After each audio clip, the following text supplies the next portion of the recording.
शहर से बहुत दूर एक गांव था। उस गांव में एक बरगद का पेड़ था। उस पेड़ पर एक झूला लटका हुआ था, लेकिन कोई भी गांव वाला उस झूले पर बैठने की हिम्मत नहीं करता था। एक दिन घसीटा और उसकी पत्नी निर्मला सो रहे होते हैं। तभी उन्हें खिड़की से किसी के रोने की आवाज आती है। इस वजह से घसीटा की नींद खुल जाती है। अरे ये कौन है? हे भगवान, लगता है ये आवाज उसी बरगद के पेड़ की तरफ से आ रही है। अरे निर्मला, जल्दी उठो, देखो ना, आज फिर से वही रोने की आवाज आ रही है। हे भगवान, ये रोने की आवाज तो उसी झूले की तरफ से आ रही है। तुम डरो नहीं, मैं अभी देखता हूँ। फिर घसीटा खिड़की की तरफ जाता है तो उसकी आंखें फटी की फटी रह जाती हैं। उसे झूले पर एक औरत दिखाई देती है। उसने सफेद रंग की साड़ी पहनी होती है और रो रही होती है। अरे निर्मला, जल्दी यहाँ आओ, देखो झूले पर कोई बैठा हुआ है। फिर निर्मला भी जल्दी से खिड़की की ओर जाती है और उस औरत को देखने लगती है। अजी, ये वही चुड़ैल तो नहीं जिसने इस झूले पर अपना कब्जा कर रखा है? तुम्हारा दिमाग खराब तो नहीं हो गया? वो सिर्फ एक औरत है। अजी, भला रात के 2 बजे कौन पेड़ के नीचे झूला झूलता है? अब तुम रुको, मैं अभी बाहर जाकर देखता हूँ। अरे रुको रुको, तुम्हारा दिमाग खराब तो नहीं हो गया जो खुद मौत के मुंह में मरने के लिए जाना चाहते हो? मैं आपको कहीं नहीं जाने दूंगी। तभी वह चुड़ैल अचानक से गायब हो जाती है। ये सब देखकर वे दोनों डर जाते हैं। अरे मर गए रे, ये तो गायब हो गई। मैंने आपसे कहा था ना जी, ये कोई आम औरत नहीं है। तुम सही कहती हो निर्मला, इस झूले में जरूर कोई गड़बड़ है, तभी कोई गांव वाला इसके आसपास जाने में भी डरता है। अजी, आज तक तो हमने इस झूले के बारे में सिर्फ अफवाहें ही सुनी थी। आज तो अपनी आंखों से देख लिया। मैं अब इस घर में और नहीं रहने वाली। फिर अगले दिन निर्मला का भाई अपनी पत्नी के साथ शहर से उसके घर आता है। अरे निर्मला बहन, तुम कहाँ हो?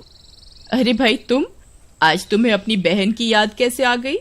बस ऐसे ही, बहुत दिन हो गए थे तो मैंने सोचा अपनी प्यारी बहन से मिल लूं आज। फिर वे लोग पूरा दिन हंसी मजाक करके बिता देते हैं। और फिर रात होने पर, बबलू भाई, तुम नीलू के साथ इस कमरे में सो जाओ, हम साथ वाले कमरे में सो जाते हैं। और हाँ, तुम्हें किसी चीज की जरूरत हो तो मुझे बता देना। फिर इतना बोलकर निर्मला अपने कमरे में सोने के लिए चली जाती है। फिर कुछ देर के बाद नीलू की नजर खिड़की के बाहर उस झूले पर पड़ती है। अजी, इधर आइए, वो देखिए, वो पेड़ के नीचे एक झूला लगा हुआ है। हमारे शहर में तो ऐसा कहीं देखने को नहीं मिलता। चलिए ना, मेरा बहुत मन है झूला झूलने का, चलिए ना। अरे रुको रुको, अभी तो रात हो गई है, सुबह होते ही झूल लेना, अभी सो जाओ। फिर इतना बोलकर बबलू सोने चला जाता है, लेकिन नीलू उसी झूले को देखती रहती है। अजी सुनिए ना, चलिए ना, मेरा बहुत मन है। लेकिन बबलू नीलू की बात को अनसुना कर देता है और सो जाता है। फिर नीलू सोचती है, अरे ये झूला तो एकदम घर के पीछे ही है, मैं खुद ही चली जाती हूँ। फिर इतना सोचकर नीलू घर से अकेले ही निकल पड़ती है और सीधा उस झूले के पास पहुंच जाती है। अरे वाह, जैसा मैंने सोचा था ये तो बिल्कुल वैसा ही निकला। आज तो मजा ही आ गया। फिर नीलू उस झूले पर बैठ जाती है और झूला झूलने लगती है और गाना गाने लगती है। पंछी बनूं उड़ती फिरूं मस्त गगन में, आज मैं आजाद हूँ दुनिया के चमन में।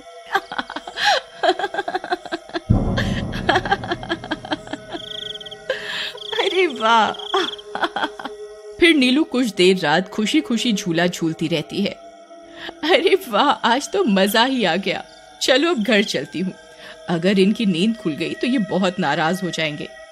फिर जैसे ही नीलू उस झूले से उतरने लगती है तो उसे महसूस होता है कि किसी ने उसे पकड़ कर रखा है और वो झूले से नीचे नहीं उतर पा रही।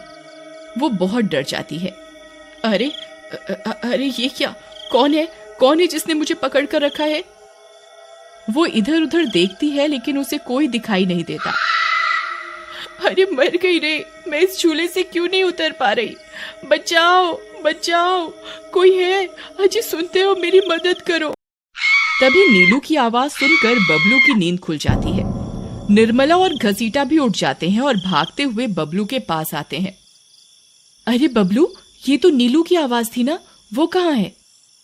तभी घसीटा की नजर उस झूले पर पड़ती है। उसे नीलू उस पेड़ के नीचे पड़ी हुई दिखाई देती है। हे भगवान, ये क्या अनर्थ हो गया? नीलू उस झूले के पास कैसे चली गई?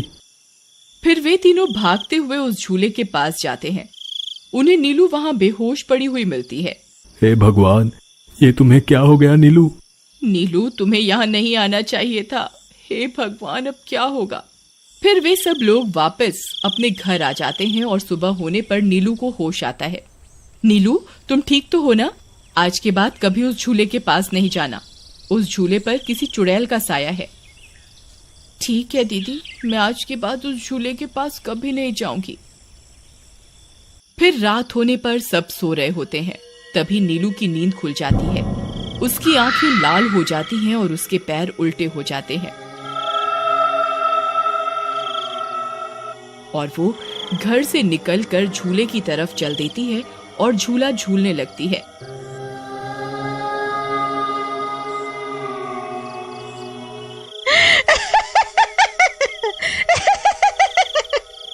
उसकी हंसी सुनकर उन सब की नींद खुल जाती है।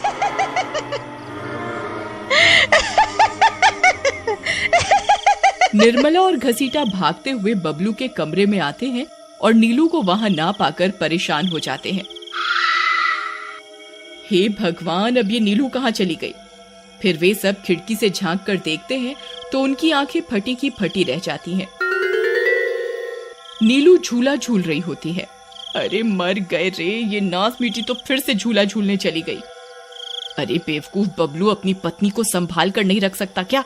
देख, तेरी पत्नी आधी रात को कैसे झूला झूल रही है। दीदी, मुझे माफ कर दो। मैंने इसे समझाया भी था कि उस झूले की तरफ कभी मत जाना। अरे जल्दी चलो, हमें अभी नीलू के पास जाना होगा, कहीं कोई अनर्थ ना हो जाए। फिर वे तीनों भागते हुए उस झूले के पास पहुंच जाते हैं। ए नास मीठी नीलू, चल जल्दी से इस झूले से नीचे उतर। तुझे कल भी समझाया था ना, इस झूले की तरफ नहीं जाना। एक बार में समझ नहीं आता क्या?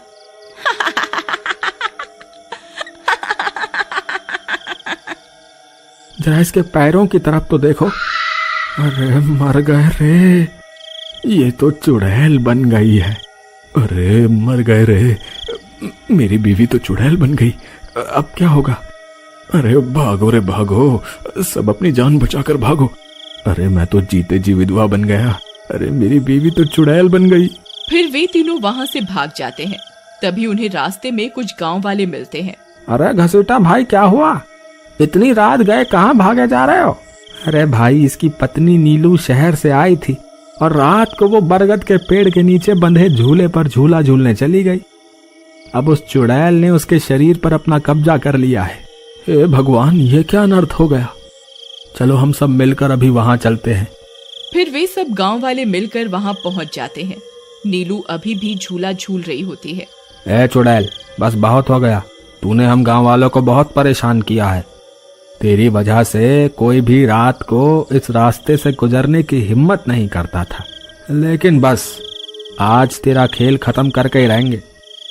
चलो भाइयों, आज इस चुड़ैल को जिंदा नहीं छोड़ना, बता रहे हैं। भाइयों, हमें इस झूले को इस पेड़ से काट कर अलग करना होगा। फिर कुछ गांव वाले खंजर से झूले की रस्सी तोड़ देते हैं। झूला टूटते ही नीलू नीचे गिर जाती है और चुड़ैल गुस्से में नीलू के शरीर से बाहर निकल जाती है। हे गांव वालों, ये तुमने सही नहीं किया, अब तुम सब मरोगे। भाई जल्दी से इस झूले में आग लगा दो, हो सकता है इस झूले के जलने से ये चुड़ैल भी मर जाए। तभी एक गांव वाला उस झूले को आग के हवाले कर देता है। उस झूले में आग लगते ही वह चुड़ैल भी तड़पने लगती है और कुछ ही देर में वो भी जलने लगती है। मैं किसी को जिंदा नहीं छोड़ूंगी। अरे अरे मर गई रे। गांव वालों, मैं तुम्हें जिंदा नहीं छोड़ूंगी, मैं वापस आऊंगी। फिर देखते ही देखते चुड़ैल जलकर राख हो जाती है और गांव वालों को उस भूतिया झूले से छुटकारा मिल जाता है।